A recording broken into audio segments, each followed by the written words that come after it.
We can get into that more, but Back 40 is just that, is the fun way of helping pay attention to your back office functions. Mm-hmm. In farming, there is generally a front 40 acreage and a back 40 acreage. And the front 40 acreage is dialed in. It's well producing. It's where you give the tours. It has your highest margin generally. And then that back 40 acreage tends to be a little bit messy. There is weeds, maybe a feral animal that you've been trying to get rid of, broken pipes, just it needs some attention. And that for a lot of businesses is similar in your back office and your revenue streams and your operations is right. The focus goes in the front and the team in the back is left trying to pin it all together and get that reports up to the decision makers. And so that's where I really want to focus is in that back 40 part of people's businesses. I love that. And so true. Our public facing stuff is so shiny, but oftentimes I describe it like embroidery when you're making a beautiful embroidered picture in the front, but then you flip it over and it's just this tangle. Perfect. That's another great. Yes. Yes. And mine's full of knots and former cuss words. Yeah, exactly. Exactly. Starts and stops of like different stitches that don't show on the front, but they're all over the back. Yes.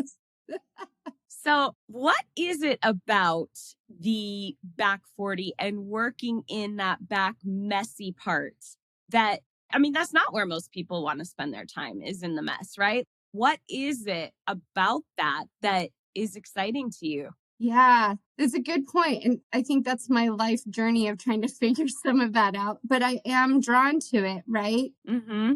For so long, I have witnessed, and this started when I was in my public accounting early career days, is just the reactive chaos to business. And if we can put some systems and processes into place and have the training and have the right skill sets and all of those things can align, you can see such amazing results that transcend through the business into hopefully financial rewards for the owner, for the employees, and full circle back and back around. So that, and you and I have talked about this, is we came from messy upbringings, traumatic upbringings. Yep. And I'm going to say, yes, that has wired me to run into fires, so to speak, and take on those projects that no one else really likes. And I find value in it, in trying to figure out what's the core root and how do we do minor shifts that are effective and sustainable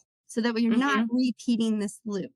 Yes. Yes. Yeah. It's such a good point about the minor shifts. I think in both of our work, oftentimes organizations can feel like, oh, I don't have the time to really commit because they're imagining this big, major systemic overhaul that is going to just shake the whole place up and dump everything upside down. Sometimes that's necessary, but usually, like you alluded to, it's usually not. Usually it's small, sustainable shifts. Yeah. And in my work, sometimes even it's mindset shifts for the executives. I just wrapped up a coaching session with an executive that we all know. And he said, this was so profound for me because I knew it on the edges, but I hadn't crystallized yet that I'm shifting into a new phase of my career in becoming the mentor, the advisor, and really embracing for the first time, relationships are the work. Relationships are the work. That was huge for him. Does that show up all over the place in little ways? It does. But is it like a major thing that's going to now shake up the way everything operates? No. And it shouldn't. If we're doing our jobs correctly, it shouldn't. We don't need to become this whole new person and internally and externally to present ourselves to our teams. Right. We shouldn't have to. No.